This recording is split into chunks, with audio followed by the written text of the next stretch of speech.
This is a new front in America's cultural war, and this time the target is Indians.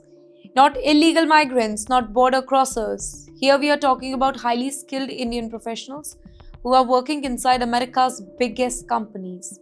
America's top companies are under attack here, not from competitors, not from regulators, but from online mobs. FedEx, Walmart, Verizon, household names, now accused of something explosive.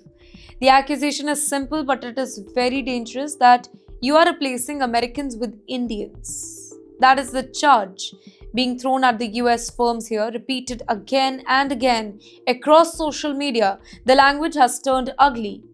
Posts talk about an Indian takeover. Slurs are used freely. Threats are made openly. Companies are told to be boycotted. Executives are personally targeted here. This is no longer about visas. It's about race. And you know what changed here? Politics. The Trump administration has tightened skilled workers' visa, specifically the H-1B program. Higher fees, stricter rules, wage-based filtering here, and Indians, who make up the largest share of H-1B workers, they are all of a sudden in the spotlight. Let's talk about the narrative that has been shifted. Earlier, the anger was aimed at Washington, and now the anger is aimed at companies.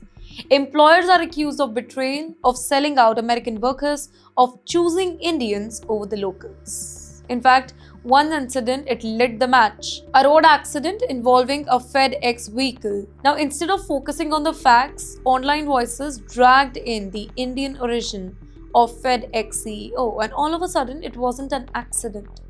It becomes a conspiracy. Right-wing commentator filed on, claims spread rapidly that white American workers, they are being fired, that Indians were replacing them, that executives of Indian origin, they were orchestrating it all. But there is no evidence, only rage and rage. In the meantime, FedEx, they pushed back. The company said that hiring is merit-based, that diversity reflects global operation, that no group is favored. But the damage, it was already done. The mob had found a target. Monitoring groups, they are now sounding the alarms. This is not random hate. This is organized, coordinated campaigns targeting harassments. In fact, they are not leaving employees as well. Personal details are shared online, recruiters' name. They are shamed. Indian managers labeled as visa scammers. Well, the numbers are chilling either. Threats against South Asians have risen sharply. Online slurs have exploded. What started online has a habit of turning real.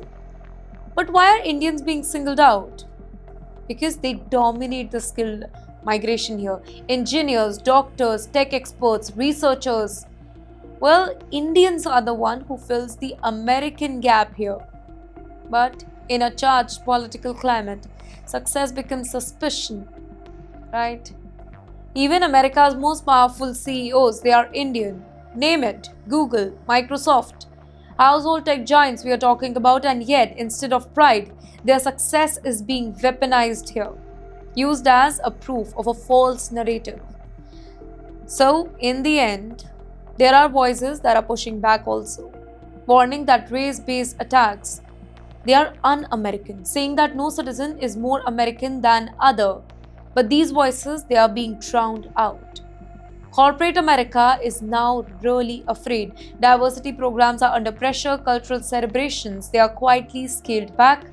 Companies hesitate to speak up now. Well, silence feels safer.